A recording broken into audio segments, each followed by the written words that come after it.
That's really such a generous introduction. I'm just so honored and thrilled to be here. I consider it just a great gift from all of you to me, and so I hope you'll accept my small gift of this lecture. What I'm going to talk about today is the subject of basic research in computing. And of course, that initially begs the question, what is basic research? And it's a little bit embarrassing, but it's actually hard to answer that question. And it's a question that's been hard to answer actually for a very long time. Around 80 years ago, there was the famous rocket scientist, Wernher von Braun, and later in his career, he once stated that research is what I do when I don't know what I'm doing. And I think he was inspired by Albert Einstein, who said something very similar, I think a little bit earlier, which was the line, if I knew what I was doing, it wouldn't be research. And so allow me, please, to put myself in the company of Albert Einstein and Wernher von Braun and admit that oftentimes I don't know what I'm doing. And that's, in fact, part of what I'm going to talk about today. One of the exciting things about research in computer science is that we oftentimes set out to do one thing, set out to solve one problem. Perhaps we solve it, perhaps we don't, but surprisingly often, the results of our research in computing produce surprising results. And that idea of surprise, or sometimes referred to as serendipity, the feeling that somehow we just became lucky in the application of an idea or in the usefulness of some result, that concept is something that I find just completely intoxicating and valuable in our field of computing research. So what I'd like to do today is go through 3 examples drawn from the experience of Microsoft Research of how basic research leads to surprises in innovations in technology. Now, before I do that, I am very honored here to be in front of so many very good students, and so I was a professor for a very long time, and so let me start this lecture with a small test.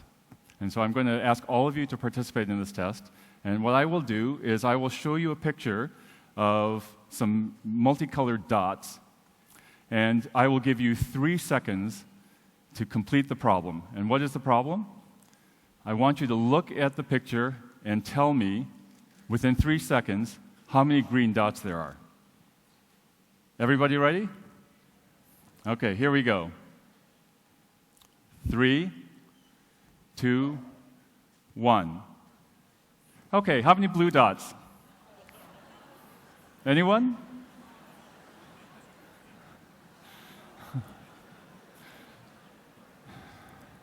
If it's any comfort to you, when I lecture to students in the United States and in Europe, they don't pass the test either, so it's okay. Now, of course, it's a silly test, it's a trick, but there's a point here. For example, in Microsoft Research, we oftentimes work with product groups, and these product groups are extremely disciplined.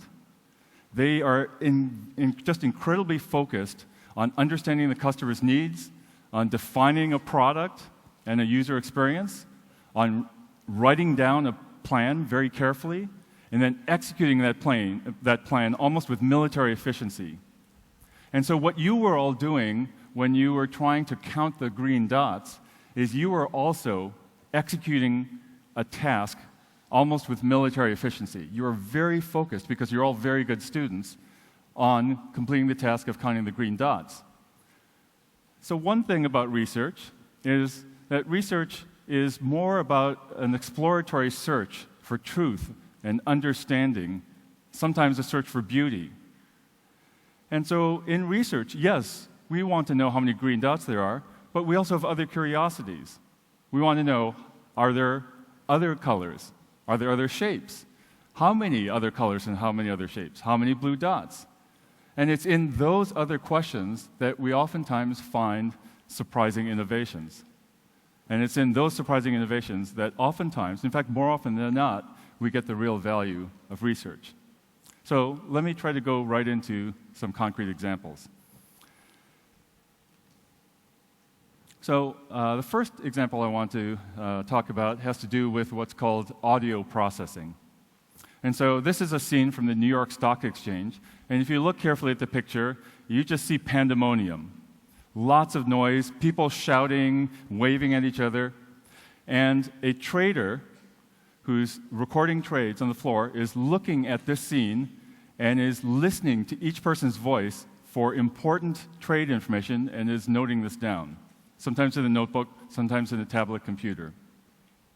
What's amazing is that we, as human beings, with our audio array of 2 ears, we are able to focus our hearing, even in a noisy environment, on a single person's voice in a crowded room like this. And so one question is, can we have computing systems with similar kinds of capabilities? And this is a problem that, of course, many people have worked on. Maybe some of you have worked on. And so the problem is as follows. Someone is speaking to us, and then we have a microphone, and we want to hear that person's voice using this microphone. And of course, we have the complications that that person might be in a crowded room with many people talking, and so somehow we have to focus on that one person. And in fact, it might not just be people talking, but there might be many sources of noise and sound and music all throughout the room. And so the question is, can we have a system with a microphone that's able to hear that one person's voice that we're interested in? Now, as many of you know, with human hearing, we have 2 ears. That makes an audio array. And so we could also imagine having an audio array on our machine, and then building an audio pipeline that gives us the audio output of the person's voice that we're interested in, as well as the direction information of where that person is speaking from. And this is a classic problem in signal processing and in computer science. Now, in Microsoft Research, as long as more than 10 years ago, we have been engaged in research on exactly this type of problem. And we're very proud of the fact that we've developed technologies such as the MVDR adaptive beamformer that is actually able to do sound processing of an audio array in order to have this kind of focus. And this is an example of what I call basic blue sky research. We're trying to solve a problem, trying to achieve some understanding about the properties of sound and about the properties of adaptive beamforming, and understand and write down the theoretical properties of this. Now, at some point, one wants to move past the theory and achieve an actual working system. And so at Microsoft Research, we, of course, engage in that type of work as well. And so what you see pictured here is a prototype of a 9-microphone audio array system that was used extensively in a number of experiments to try to implement and make real this concept of an MVDR adaptive beamformer. And so this 9-microphone array was attached to a machine, a computer, with an audio pipeline that would give audio output and direction information. And just to give you an idea of how well it works, let me play 2 audio files. The first audio file that you'll hear is the sound of several people talking in a noisy room. And this sound was captured with a single microphone, one of these microphones. So listen very carefully.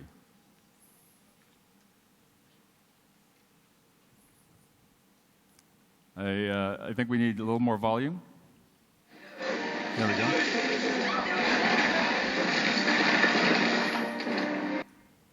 And so I don't know if anyone could hear, but in fact there was a man talking amongst in all that noise. And you hear the problem that computers tend to have in a crowded room, a room like this, or even in a living room where you're having a party with a bunch of friends.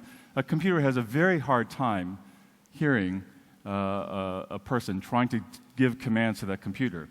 And so now with this device and with an MVDR adaptive beamformer, that very same audio source comes out sounding like this.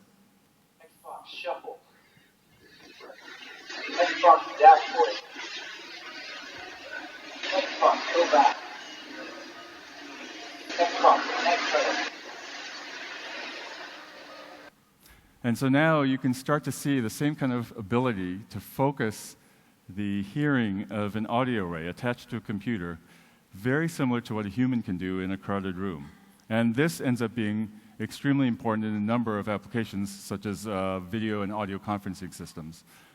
Now, I call this a type of research that's directed to disruptive innovation or disruptive technology. We take some basic research ideas, oftentimes very theoretical ideas, and actually try to reduce it to practice, try to build a device that actually realizes the theoretical principles in a way that one can imagine could be practical. And so the going from basic research to disruptive technology ends up being a very important step in the whole path or pipeline to innovation.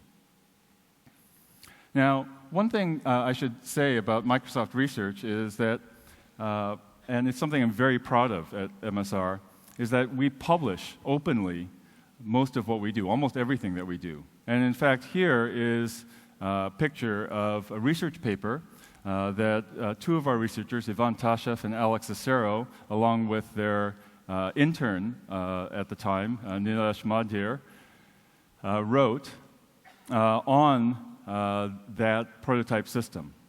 And this is important because by engaging with the external community, by engaging with universities, we can tap into the best minds in the world, we can test our ideas to make sure that they're solid, and also influence the direction of the field into directions that are hopefully beneficial to Microsoft's long-term future.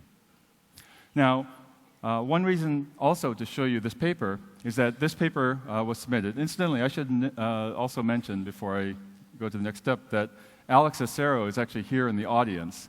And I wanted to mention that specifically, that he's here. In fact, he's sitting right there. Because this paper, while it was submitted for publication, was rejected. And I actually took the time to read the paper and the referees' reports. And the referees' reports were very unkind to this paper. And so just to give you some excerpts, one reviewer said that the solution doesn't solve the problem at all. There's no real stereo echo cancellation. There's no improvements. And the last review report, which I thought was the most damaging, was the reviewer thought that there were serious drawbacks for realistic scenarios. And these are actually comments from the reviewers. And so this is something else on the path to disruptions and the path to real advances in technology that oftentimes it's hard for the scientific community to really understand and come to grips with something that's very new. Of course, this technology is a technology that has been incorporated into the microphone array in the Xbox Kinect. And so another aspect of the pipeline from basic research to disruptive technology is that there can come a point when, as researchers, we engage in what I call mission-focused research. Research that is in partnership, in this case, with the Microsoft product team, where we work in close collaboration, close partnership, in order to bring a brand new disruptive technology to market. And this type of mission-focused research is, for many of our researchers, one of the holy grails of being at Microsoft and at Microsoft Research. The idea that we can use the fact that Microsoft has literally hundreds of millions of customers as a very, as Eric Horvitz, my good colleague, would say, as a long lever to really get the most out of our research efforts. And so, despite the fact that the paper was rejected, what we see here, in fact, we can see in this rejection that there's a very thin line between a visionary product concept and science fiction. The reviewers of our paper felt that what we had proposed was actually science fiction, not science fact. And in fact, oftentimes researchers try to stay in a very safe zone, staying within the well-known technology envelopes. And so, when you move from basic research to disruptive research to mission-focused research, there's the potential for magic to happen. The magic that happens when a visionary product concept and visionary product developers work hand in hand with world-class researchers. You can take researchers out of the comfort zone, you can add technical grounding to the product developers, and make something really remarkable happen. And that's, in a nutshell, I think, one of the lessons that we see from the development of the Xbox and the Kinect device. And so, to summarize this, we see a pipeline, an innovation pipeline, where we go from basic research to an attempt to disrupt and do something for the first time, to mission-focused research, to actually bring something in collaboration with product teams to market, and then after that, continuous and sustaining improvements to keep adding on, keep building on the successes that we have. And that sequence is an innovation pipeline. And that innovation pipeline is something that we work very hard to make sure we keep very full. All four stages of this pipeline, we strive in our research to always have good things happening. In fact, within the lab, we think very hard about the investments that we make. And so in this graph, if we imagine this graph is the graph of all research investments, where on the x-axis, we go from very short-term research projects, and as we go out along the x-axis, we get into longer and longer-term research. And on the y-axis, we have choices of problems, where we have what I call reactive problems, problems that are given to us by product teams, by society at large, by our academic collaborators. And as we go up the y-axis, we get to research problems that are more open-ended, just the open-ended search for truth and understanding. Within this whole space, we see the pipeline fills the four quadrants of the space, where we have blue sky research in the upper right quadrant, mission-focused research in the lower left quadrant, sustaining research in the lower right, and in the upper left, this very interesting quadrant of disruptive research. And so, for me, it's, as a manager of a lab, it's incredibly important to make sure that we have very good activities and very good people operating in all four quadrants. And this, in fact, is a management principle for Microsoft Research in the last couple of years. And so, this quadrant model is something that we'll see a couple more times in this talk. All right. There's another point about the quadrants, and that is a point about diversity. Sometimes when you talk to people, maybe they're businessmen, perhaps they're writers in various aspects of technology, sometimes they are financial people, economists. There's a tendency to think of research as being only mission-focused or only blue sky. But in fact, as you see in the innovation pipeline and in the quadrants, there's wonderful diversity in computing research.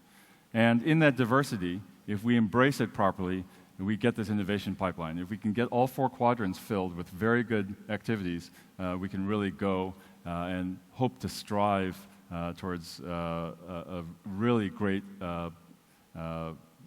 feedback loop that keeps new innovations coming over and over again. All right. So that's the first example. Now let me give a second example. And I chose the second example looking at Rick Rashid's keynote from this morning, where he talked about program synthesis. And that's another area that has some wonderful surprises. And so let's start from the very beginning on this. Now, in this research area, we start from the problem of program verification. Now, what is program verification? Well, the problem is we take some code, and we want to apply algorithms for program verification, and those program verification algorithms are supposed to inspect the code and answer just a very simple question. And that question is, if we were to run this program, if we were to execute this code, can something bad happen? And as a practical matter, to help programmers, it's also useful to extend the program verification paradigm so that if something bad can happen, please generate some examples that illustrate or exhibit the bad behavior, the bug. And that's useful because that way programmers can use those input-outputs to chase down the exact nature of the bug and fix the problem. Now, program verification is a very old research area in computer science. It's a very important one. Jeanette Wing alluded to it in the first part of her talk. And it's something that Microsoft and Microsoft Research invests in very heavily because we write very large amounts of software, and it's very important for us to know that the software is reliable and secure. We, again, conduct very basic research in this area. And in fact, recently, 2 years ago, there's a very important paper that we published in POPL 2010 on the idea of compositional may-must program analysis. And so I know quite a few of you study software engineering and software program analysis, program verification. And this paper is really fundamental in a lot of the tools that Microsoft uses today in really analyzing our software and making sure that the software is as free as we can make it of certain types of bugs, particularly security bugs in data parsers. And so this type of technology, even though it is oftentimes very theoretical, is also very practical for us. And in fact, from that basic research, the type of research that you would read about in that paper in POPL 2010, we also take the next step and try to do something disruptive. So we again go from basic research and take the next step in the innovation pipeline to disruptive technology. And one of the disruptive technologies is a system called SAGE, which runs on a very large computing system that's pictured above there. And that system called SAGE does testing using program verification and analysis technologies, and in particular using compositional may-must analysis and automatic theorem proving to find security bugs in data parsers in some of our most important software products. And in fact, today, SAGE finds more high-priority security bugs in those software products than any other testing technology used at Microsoft today. And so that's, again, for us, highly disruptive, and it's another great example of moving from very basic research into disruptive technology. But there's more here. And there's more that's actually quite surprising. It turns out that this idea of program verification can be run essentially in reverse. And so while we have this program verification idea, we can also run program verification in reverse. And when we do that, that is the problem of program synthesis that Rick Rashid alluded to this morning. And so program synthesis, roughly speaking, is the problem of taking some example inputs and outputs and then asking the question, or answering the question, does a program exist that produces those inputs and outputs? Or can we generate all possible programs that are consistent with the example input-outputs? And if we can we then generate the code, or all the codes, that are consistent with that input-output?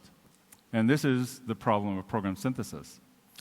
And so the key insight here, and the key surprise, is that, in fact, it is possible to take program verification technology, which goes typically in one direction, like this, and in a flash of insight, run it in reverse in order to take example input-output